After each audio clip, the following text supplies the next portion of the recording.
데이터 속에서 진짜 원인과 결과를 찾아낸다는 거, 와, 이거 정말 어려운 일이죠. 특히 모든 게 계속해서 변하는 상황이라면 말이에요. 오늘 우리가 바로 이 복잡한 문제를 푸는 열쇠, G 방법론의 세계로 한번 들어가 보려고 합니다. 자, 한번 상상해 보세요. 환자의 상태는 계속 변하고 의사는 그걸 보면서 치료법을 계속 바꿔요. 이렇게 모든 게 실시간으로 얽혀서 돌아가는 상황에서 과연 어떤 치료가 진짜 효과가 있었는지 어떻게 알아낼 수 있을까요? 네, 이게 바로 오늘 우리가 마주할 핵심 질문입니다. 그리고 이건 그냥 이론적인 얘기가 아닙니다. 지금부터 우리가 살펴볼 HIV 치료 연구 예시를 보면요. 분석을 잘못하면 실제 환자의 삶에까지 영향을 줄 수 있는 아주 위험한 통계적 함정이 숨어 있다는 걸 알게 되실 거예요. 자, 그럼 첫 번째 파트입니다. 까다로운 인과관계 질문. 시간에 따라 HIV 환자들을 쭉 추적하는 가상 연구를 통해서 도대체 문제가 뭔지 한번 자세히 들여다보죠. 연구 목표는 겉보기엔 되게 간단해요. 환자의 면역력을 보여주는 CD4 수치를 높이려면 항상 치료하는 게 나을까요? 아니면 아예 치료를 안 하는 게 나을까요? 이 표만 보면 데이터가 딱 정리된 것 같죠?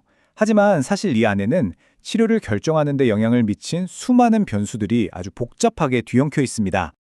자, 두 번째 파트입니다. 바로 시간에 따라 변하는 함정. 도대체 왜 일반적인 분석 방법으로는 이 문제를 풀 수 없는지, 왜 실패할 수밖에 없는지 그 이유를 알아볼게요. 바로 이 그림이 문제의 핵심을 아주 잘 보여줍니다. 자, 보세요. 환자가 맨 처음에 치료를 받죠? 그럼 그 결과로 바이러스 수치가 변해요. 의사는 이 바뀐 수치를 보고 다음 치료를 결정하고요. 이걸 바탕으로 최종 면역세포 수치가 나오는 구조입니다. 어때요? 한눈에 봐도 변수들이 서로 꼬리에 꼬리를 물고 영향을 주고받는 게 보이죠? 네, 바로 이 피드백 루프가 문제입니다. 초기 치료가 바이러스 수치에 영향을 주고 그 영향을 받은 바이러스 수치가 다시 다음 치료를 결정하는 근거가 되잖아요.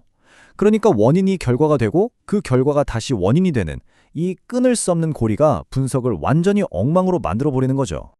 통계학에서는 이런 녀석을 시간에 따라 변하는 교란 변수라고 부릅니다.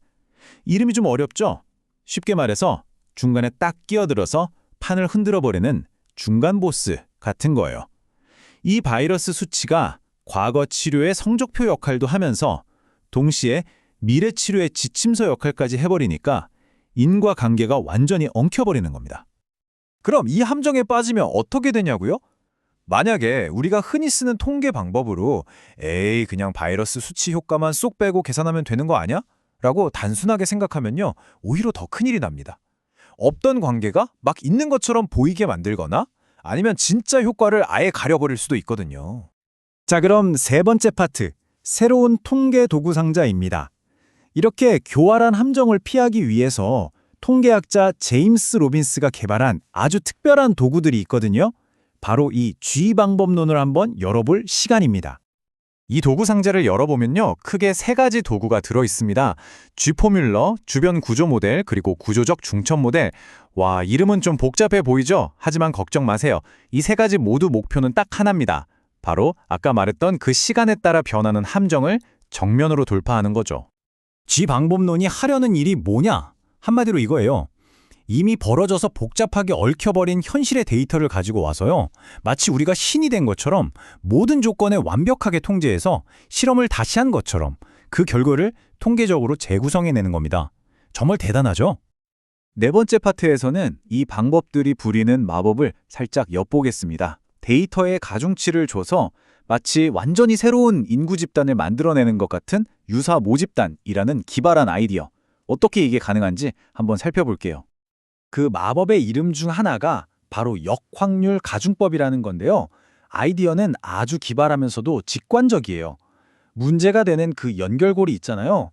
바이러스 수치가 치료 결정에 영향을 미치는 바로 그 부분을 통계라는 가위로 싹둑 잘라내버리는 겁니다. 어떻게? 바로 데이터에 인위적으로 가중치를 부여하는 방식으로요. 자, 이게 가중치를 적용하기 전 그냥 날 것 그대로의 데이터입니다. 당연히 상식적으로 상태가 안 좋은 환자들, 그러니까 바이러스 수치가 높은 환자들이 치료를 더 많이 받았겠죠. 그렇기 때문에 항상 치료한 그룹과 전혀 치료 안 한 그룹은 출발선부터가 다른 거예요. 애초에 공정한 비교가 될 수가 없는 거죠. 그리고 짜잔! 이게 바로 가중치를 적용해서 만들어낸 유사 모집단입니다. 마치 상태가 심각했던 환자는 그 영향력을 조금 줄여주고 상대적으로 상태가 좋았던 환자는 영향력을 좀 더 키워서 양쪽 그룹의 조건이 통계적으로 완벽하게 똑같아지도록 저울의 균형을 맞춘 거라고 생각하시면 돼요. 이제야 비로소 제대로 된 비교가 가능해진 거죠. 이 연구의 핵심 메시지도 바로 이겁니다. 역확률 가중법이라는 기술을 써서 현실에는 없지만 분석을 위해서는 반드시 필요한 그 어떤 교란 변수로부터도 자유로운 가상의 인구 집단을 만들어내는 것. 네, 이것이 바로 G방법론의 놀라운 마법입니다. 자, 그래서 핵심은 이거죠.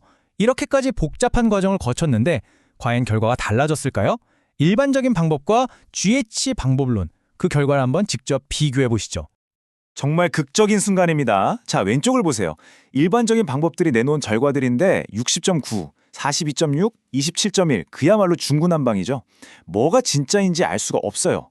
그런데 오른쪽을 보세요. 우리가 살펴본 세 가지 G 방법론은 모두 마치 약속이라도 한 듯이 정확히 단 하나의 값으로 딱 수렴합니다. 바로 이 숫자 50.0.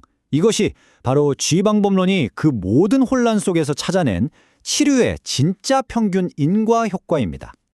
근데 여러분, 이 숫자 50이 그냥 우연히 나온 게 아닙니다. 사실 이 연구는요, 연구자들이 G방법론을 테스트하려고 일부러 만든 일종의 모의고사였어요. 정답을 아예 50으로 딱 정해놓고 데이터를 설계한 거죠.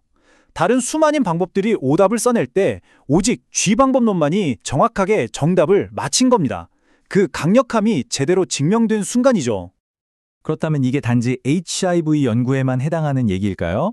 당연히 아니죠. 의학뿐만 아니라 경제학, 사회정책처럼 데이터가 갈수록 복잡해지는 모든 분야에서 진짜 정답을 찾기 위한 필수 도구로 이 G방법론이 점점 더 중요해지고 있습니다. 그래서 마지막으로 여러분께 이 질문을 던지면서 마무리하고 싶습니다.